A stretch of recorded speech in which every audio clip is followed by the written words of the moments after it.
Muy buenas noches, queridos hermanos y hermanas. Gracias por sintonizarse. Gracias por escuchar la palabra de hoy. Gracias a nuestro Padre Celestial que nos ha permitido llevar esta palabra y a ustedes escucharla. Gracia y paz a vosotros de Dios nuestro Padre y del Señor Jesucristo. Vamos a hacer una pequeña oración para dar inicio a esta palabra de este día. Padre eterno, gracias te damos, Padre, por la vida que nos has dado hasta este día. Gracias, mi Dios, por permitirnos escuchar tu palabra de hoy. Te pido, mi Dios, que prepares nuestras mentes, nuestros corazones, mi Dios, para poder aceptar y escuchar tu palabra, mi Dios, para poder reflexionar en ella, para que sea de beneficio y edificación en nuestras vidas. Gracias, mi Dios, te doy en el nombre de tu Hijo amado Jesucristo. Amén. Quiero compartir, mis hermanos, ustedes han escuchado muchas veces, me imagino, la palabra tentación. Yo he escuchado muchas veces, muchos hombres que dicen que las mujeres son una tentación. Son una tentación al vestirse con ropas cortas, enseñando partes del cuerpo. Pero también he escuchado a mujeres decir que la comida es una tentación para ellas cuando están en una dieta temporal. Entendemos que al decir que es una tentación, significa que la persona tentada o incitada a hacer algo en respuesta a esta tentación, también quiere decir que está siendo incitado a hacer algo malo. O sea, tentación sugiere que se le está provocando, podemos decir, a hacer algo negativo, el cual traerá malos resultados. Veamos el significado de la palabra tentación en cuestión. Dice en el latín, tentatio. La tentación, dice, es la instigación que induce al deseo de hacer u obtener algo. Ese algo o medio de instigación o provocación puede tratarse de una persona, una cosa, una circunstancia, o otro tipo de estímulo para sucumbir o caer en esa tentación. La tentación está asociada a la seducción y provocación. En el ámbito secular, mis hermanos, la tentación aparece vinculada a la sexualidad, a la infidelidad o a las sustancias adictivas como las drogas. Todo lo que el hombre ve, mis hermanos, entra por sus ojos, luego se va al corazón y de allí se procesa al cerebro, el cual manda un comando para actuar, para hacer algo que de lo que uno ha visto o uno ha absorbido por medio de la vista. Te dice el cerebro actúa, y al actuar de mala manera a cierta tentación te trae malas consecuencias. Por ejemplo, los dulces es una tentación. Usted le deja dulce a los niños en una mesa y le dice no lo toque. Muchas posibilidades hay de que ellos van a tomar ese dulce y comérselo. Otra tentación es la comida, como ya lo mencionamos. Otra tentación es las fiestas, lugares, ¿verdad?, para alegrarse. Es algo que llama, que atrae. El alcohol, las mujeres, los hombres, etcétera, son tentaciones a la humanidad, tentaciones al hombre a hacer. O podríamos llamarles, en lugar de tentaciones, podríamos llamarles prohibiciones, cosas que están prohibidas hacerlas porque sabemos que traen malas consecuencias, no traen nada bueno al caer en estas tentaciones. O sea que una tentación, mis hermanos, no solo es malo para nuestra salud física, en el caso de comidas y drogas, pero también es malo para nuestra vida espiritual al hacer algo que va en contra de la voluntad de Dios. En el ámbito religioso, mis hermanos, la tentación es la incitación a pecar por parte del enemigo. El diablo puede provocar al ser humano para que haga o deje de hacer algo, aprovechando la debilidad intrínseca del hombre para alejarlo de Dios. Ese es el motivo, la causa principal de una tentación, más bien en el ámbito espiritual, es alejarlo de Dios, alejar al hombre de Dios.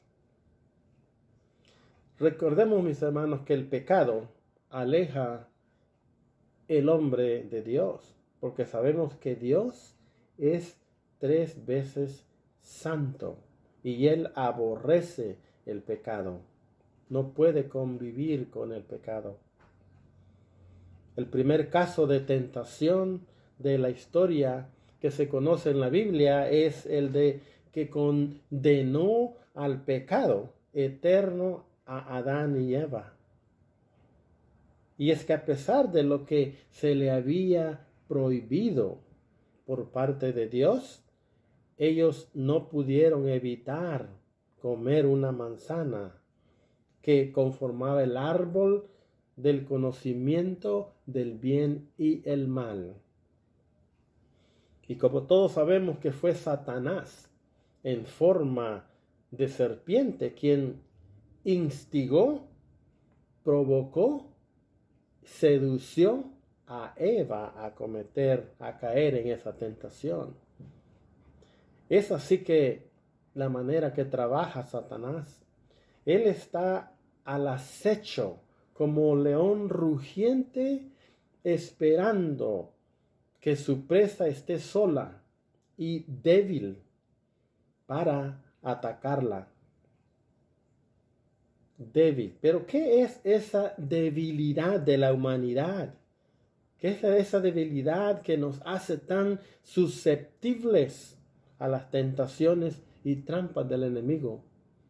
¿Qué es esa debilidad que llevamos dentro de nosotros que nos hace caer fácilmente ante estas tentaciones?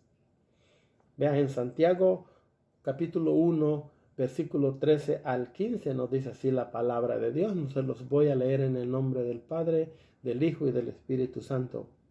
Dice que cuando alguno es tentado, no diga que es tentado de parte de Dios, porque Dios no puede ser tentado por el mal, ni Él tienta a nadie, sino que cada uno es tentado cuando de su propia, escuchen bien, su propia concupiscencia es atraído y seducido. Entonces dice, la concupiscencia, después que ha concebido, da a luz el pecado, y el pecado, siendo consumado, da luz a la muerte. ¡Au! La palabra nos dice, mis hermanos, que nosotros poseemos una debilidad que viene dentro de nosotros, está en nuestro ADN. Esa debilidad es llamada concupiscencia, nuestra debilidad interna con la cual fuimos creados, ya venía en nosotros esa concupiscencia. Pero ¿qué es esa concupiscencia? ¿Qué significa? En su sentido más general y etimológico, mis hermanos, concupiscencia es el deseo que el alma siente por lo que produce satisfacción al cuerpo. Es un deseo desmedido, no en el sentido del bien moral, sino en el de lo que produce satisfacción carnal. Satisfacción carnal, deseos de la carne, como nos dice la palabra de Dios. En el uso propio de la teología moral cristiana, la concupiscencia es un apetito bajo, contrario a la razón. Aquí apetito quiere decir inclinación interna. Y la referencia a la razón tiene que ver con la oposición entre lo sexual y lo racional. O sea que esta concupiscencia te hace hacer cosas que tú no quieres hacer.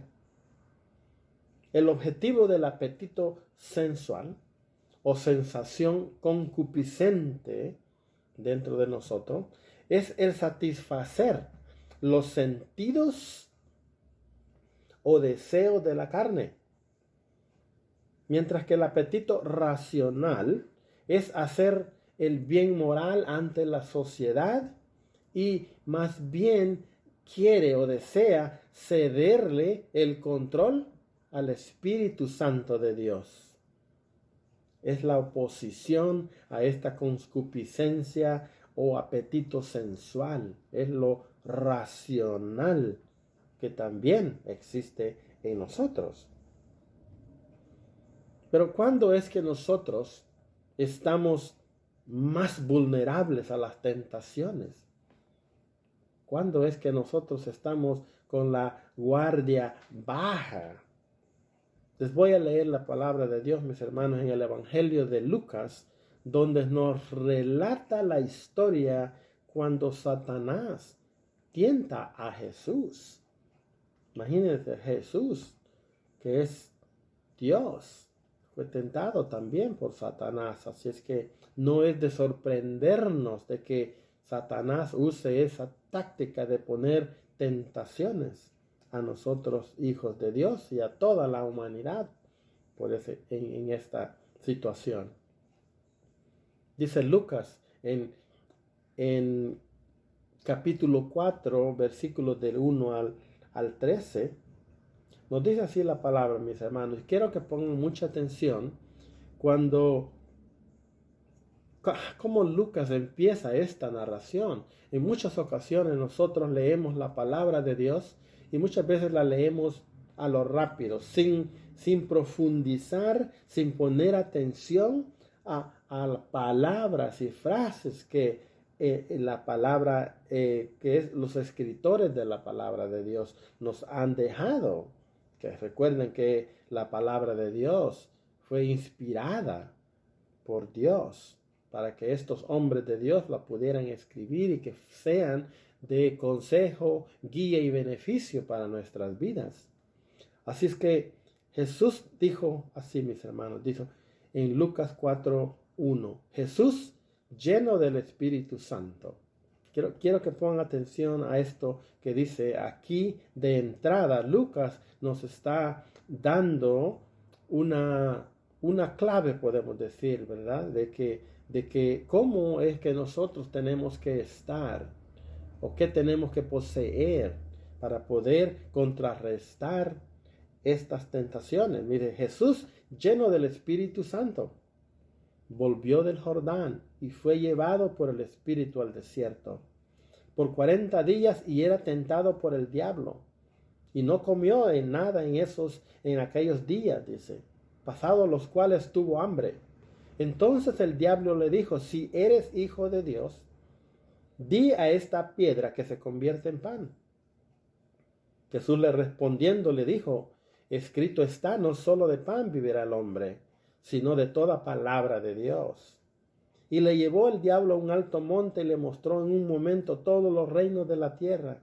Y le dijo al diablo, a ti te daré toda esta potestad y la gloria de ellos, porque a mí me ha sido entregada y a quien quiero yo la doy, dice el diablo. Si tú, dice, postrado me adorares, todos serán tuyos. Respondiendo Jesús le dijo, vete de mí, Satanás, porque escrito está, al Señor tu Dios adorarás y a Él solo servirás. Y le llevó a Jerusalén y le puso sobre el pináculo del templo y le dijo, si eres hijo de Dios, échate de aquí abajo, porque escrito está, a sus ángeles mandará acerca de ti que te guarden. Respondiendo Jesús le dijo, dicho está, no tentarás al Señor tu Dios. Y cuando el diablo hubo acabado toda tentación, se apartó de él por un tiempo. Quiero resaltar, mis hermanos, una circunstancia donde somos más vulnerables a los ataques del enemigo. Aquí en esta lectura que hemos dado, nos da ciertas claves. Una, que tenemos que estar llenos del Espíritu Santo para poder soportar estas tentaciones. Jesús pudo soportar estas tentaciones porque estaba lleno del Espíritu Santo. Y otra cosa, mis hermanos, que tenemos que sacar de esta enseñanza también es que después de que rechazamos, contrarrestamos estas tentaciones, dice que el enemigo se aleja de ti, te deja en paz. Así es que él no tiene nada que hacer cuando nosotros contrarrestamos toda tentación de Dios. Cuando le decimos no al pecado, el diablo no tiene nada más que irse, alejarse de nosotros, porque no puede estar cerca donde mora el Espíritu de Dios. Así que una de estas circunstancias, mis hermanos, son varias circunstancias que quiero compartir con ustedes cuando el diablo se aprovecha de las situaciones en nuestro estado. Veamos, cuando una de ellas es cuando estamos solos. Dice aquí la palabra de que Jesús dice, por 40 días, dice, estuvo en el desierto solo. Así es que el enemigo sabe cuándo actuar, porque cuando estás solo, muchas veces nosotros, hermanos, tendemos a hacer cosas que tal vez no haríamos cuando hay otras personas alrededor. Porque supuestamente nosotros creemos que nadie nos está viendo y hacemos ciertas cosas que no deberíamos hacer. Pero déjame recordarte algo, mi hermano, que Dios siempre nos está observando. Porque Dios es omnipresente. Él está en todo lugar. Así que cree de que Dios te está observando siempre y ya verás que ya no serás una presa fácil a una tentación cuando creas tú que estás solo. También el diablo se aprovecha en esta circunstancia cuando uno está débil. Débil, bueno, podemos decirlo débil cuando no hemos comido, y también debilidad espiritual. Pero ahorita lo que les voy a compartir es de cuando está débil de no haber comido. Por aquí Lucas 4:3 nos dice que entonces, dice, el diablo le dijo, si eres hijo de Dios, di a esta piedra que se convierta en pan. Mire, hermano, cuando uno tiene hambre, ¿verdad? Come cualquier cosa. Y muchas veces terminamos comiendo chatarras de comida, porque el hambre, no hay más, no hay otra opción. Si no tenemos dominio propio, terminaremos comiendo esa chatarra. Así cuando te está yendo mal también, ya no confías que Dios puede ayudarte, y entonces puedes caer, puedes acudir, por decir, a negocios ilícitos, porque tú quieres solucionar un problema rápido. Si tienes problemas de dinero, tú quieres que alguien te ayude o resolver ese problema, y haces cualquier cosa para poderlo resolver. Y es el enemigo ahí donde trabaja en ti y te empuja a hacer algo que tal vez tú no quisieras hacer. Y al hacerlo, en vez de ayudarte, te trae más, te perjudica más, te trae más problemas a tu vida. Así es que así trabaja Satanás, siempre buscando el tiempo apropiado para atacarte. También el diablo sabe cuando a ti te gustan las cosas materiales, cuando tú tienes hambre de poder. Él sabe dónde llegarte. Él conoce cuando estás en esa situación. Dice que aquí en Lucas 4:5 nos dice que y le llevó el diablo a un alto monte y le mostró en un momento todos los reinos de la tierra. Y le dijo el diablo: a ti te daré toda esta potestad y la gloria de ellos, porque a mí me ha sido entregada y a quien quiero la doy.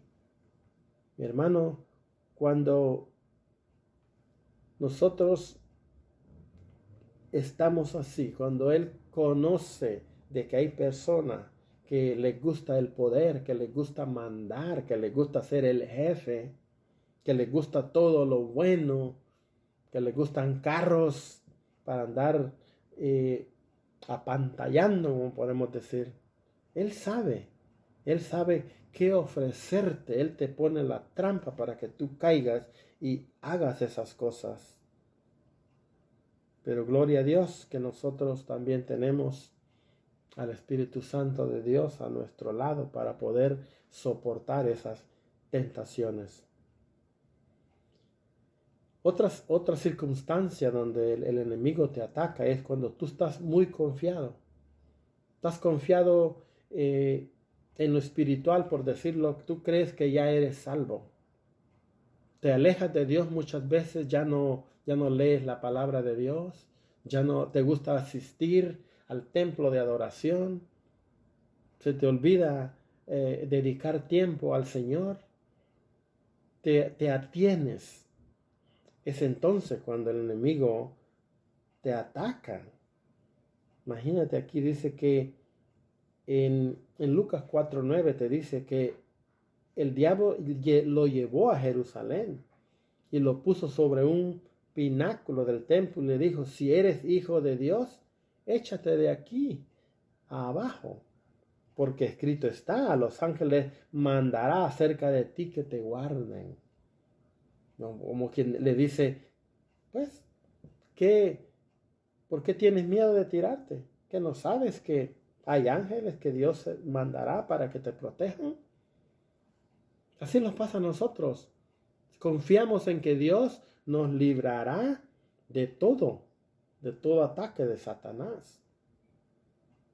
Pero hay que tener en cuenta, mis hermanos, que Dios nos cuidará siempre y cuando nosotros no andemos buscando el problema.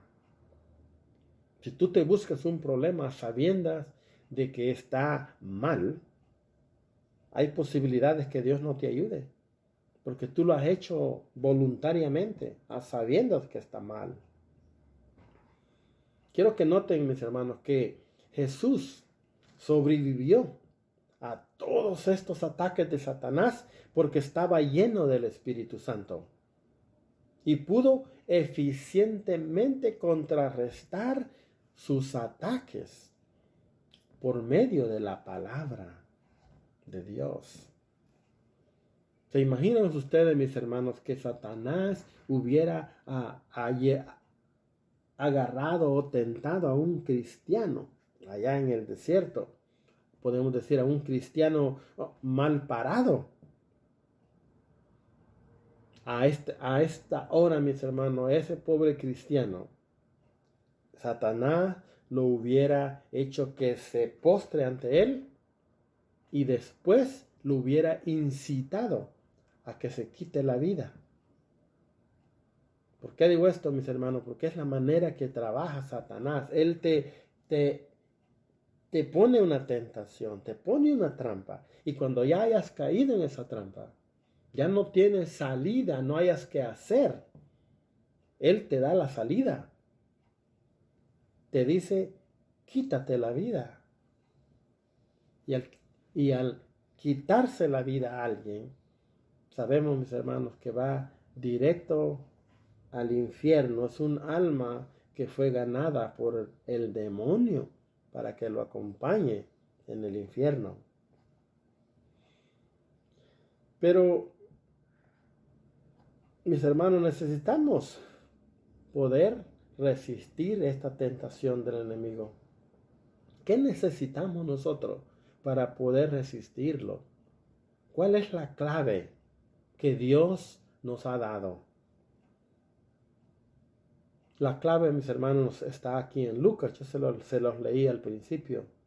En Lucas 4:1 dice que Jesús estaba lleno del Espíritu Santo.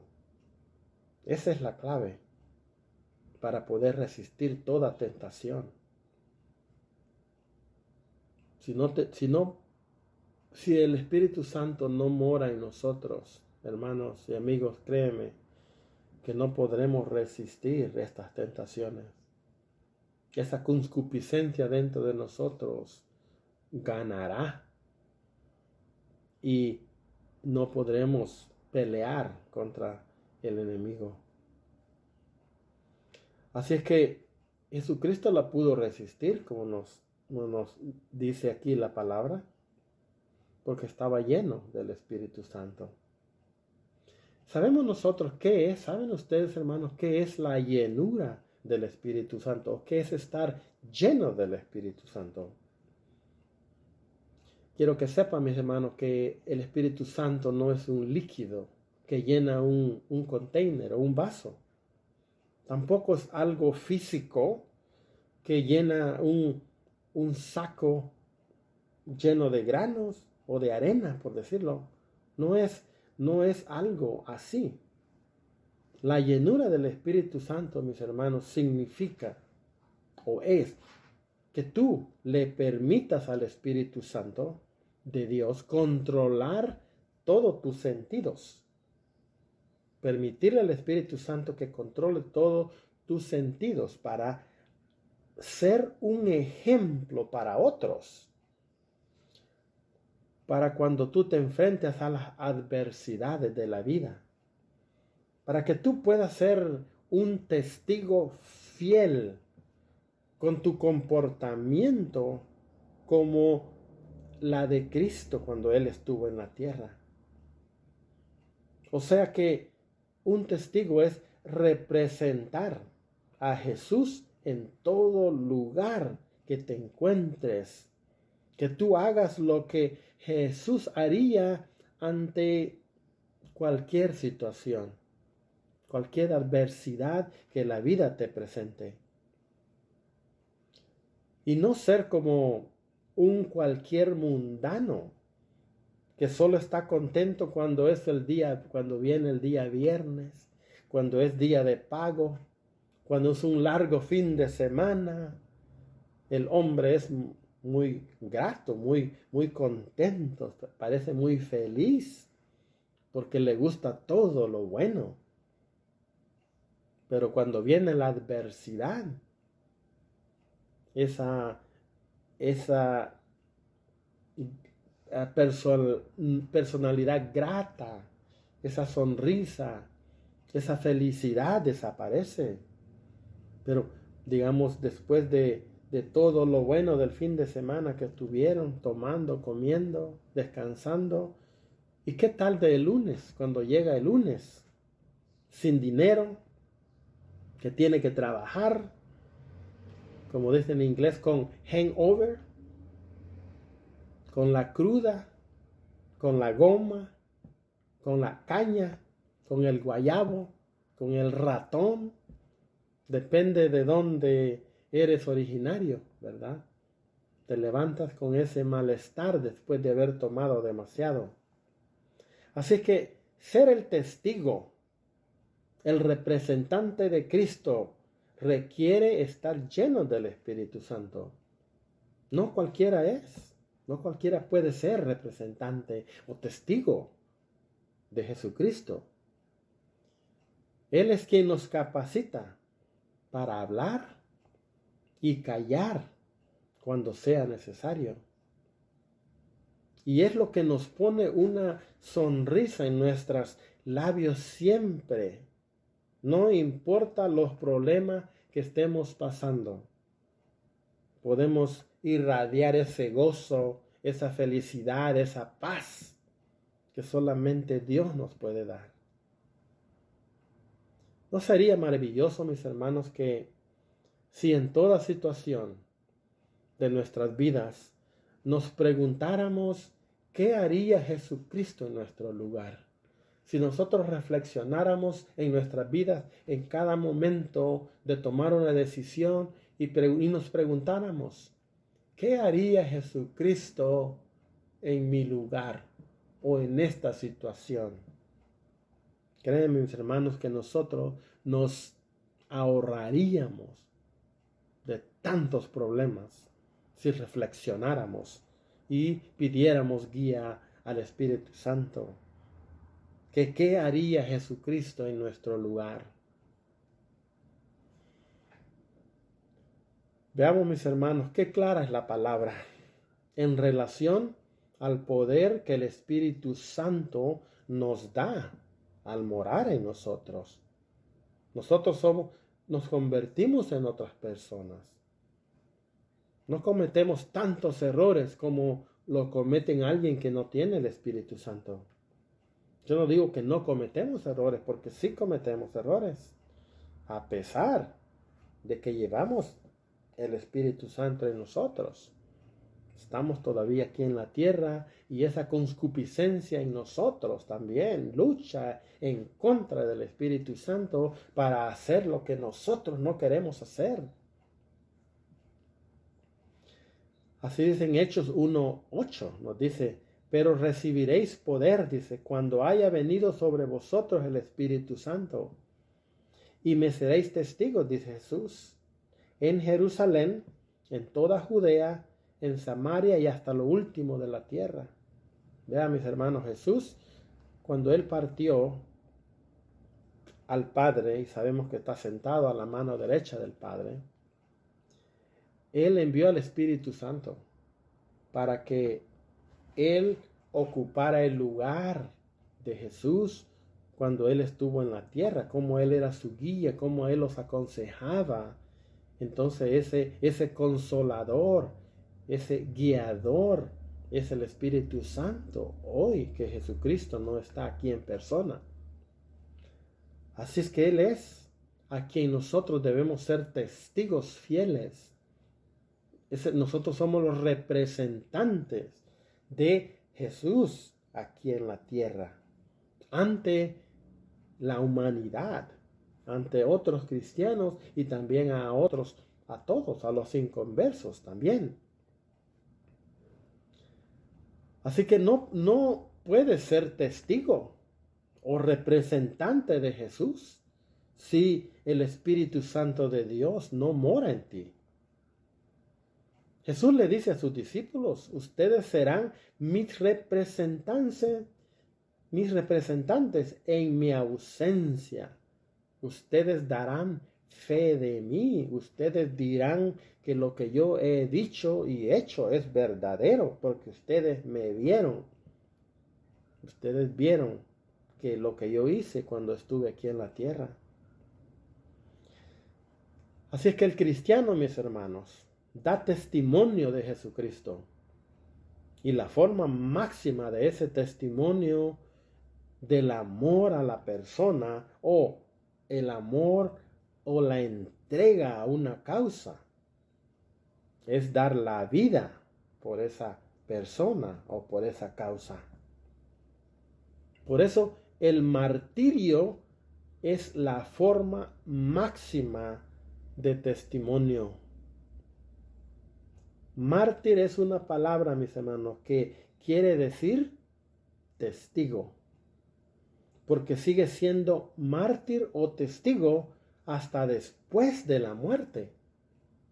Cuando alguien deja un legado, así como Jesucristo, todo el mundo conoce y sabe que Jesucristo vino a la tierra, aunque no todos lo consideran un hijo de Dios, otros creen que fue profeta o un gran hombre, y no todos aceptan o creen que fue el Hijo de Dios, que fue enviado por Dios para poder salvar al mundo. Así es que, en conclusión, mis hermanos, la concupiscencia está en nuestro ADN desde nuestro nacimiento. Eso no lo podemos cambiar. Es eso lo que nos debilita nuestro espíritu, dando cabida a que seamos vulnerables a los ataques del enemigo. El enemigo conoce muy bien nuestras debilidades, pero recordemos que más grande es Jesucristo, quien está de nuestro lado y nos ha dado el antídoto. Él nos ha dado las armas para contrarrestar esas maliciosas tentaciones del enemigo. Así que no tenemos razón para sucumbir, para caer a todas esas tentaciones. Él nos ha dado eso, miren mis hermanos, para que podamos resistir toda tentación. Debemos estar llenos del Espíritu Santo de Dios siempre. Recordemos eso, mis hermanos, porque de otra manera nosotros no podremos resistir al enemigo o a todas sus trampas.